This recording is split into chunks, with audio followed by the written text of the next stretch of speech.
carcass or an elephant carcass, one scavenger's never going to be able to eat it all anyway. You have to get a whole bunch of them in there. And with the vultures, you'd always get ones of different sizes. Because if you just get all the same, then they're all trying to go for the same part of the carcass. Now, if you look at Smokey there, he's got a really big, chunky beak. And that's very, very, very, very powerful.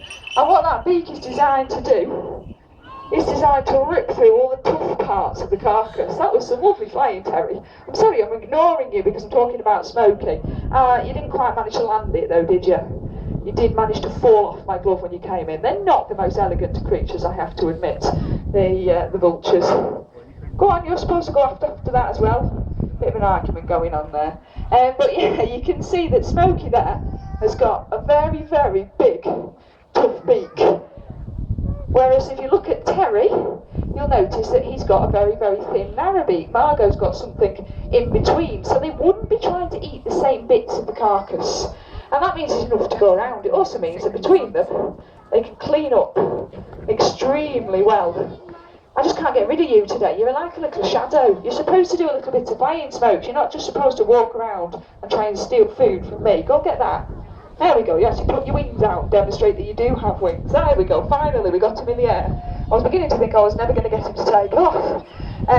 But yeah, between them, they would make sure that they cleaned up absolutely everything.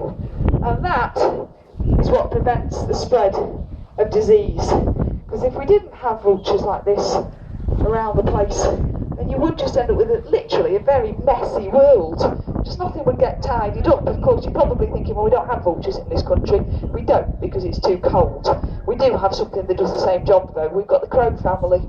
It's another one that people don't really like. The amount of times I hear people complaining about magpies and crows. But actually, if we didn't have them, think about the number of times you've been driving along the road and you've seen a crow or a magpie pulling at something that's been killed. Well, if we didn't have them there to do that, then what you'd end up with is all of the animals just lying in the road and rotting, which would be horrible if you're walking along the pavement.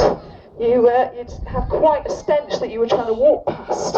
So scavengers are a really important part of the world. But they are, unfortunately, normally just insulted, I have to say.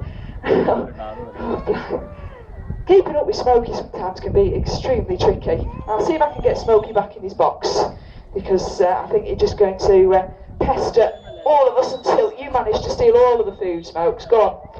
Oh, all the way in. That didn't work, did it? Stiff box lid. I'm having problems with that one today. There we go.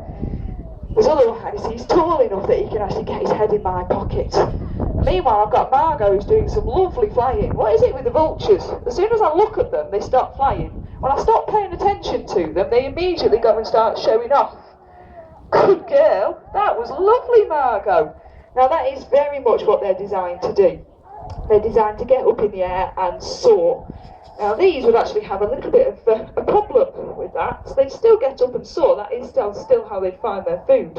But they're naturally a vulture that lives in rainforests. So you can imagine if they go up in the air and soar around and look down, all they see is the tops of trees. Well, they have found a way around that. If you look at Margot, this is about as close as she gets to you because she's quite shy. You can actually spot, you can see straight through her nose. Literally, you can look through one nostril and see out of the other one. Her nostrils are massive, and that's because she's got an incredible sense of smell, and that's how she finds her food. She actually smells it when she's up above the trees. She can smell it on the forest floor. Now we're going to leave Margot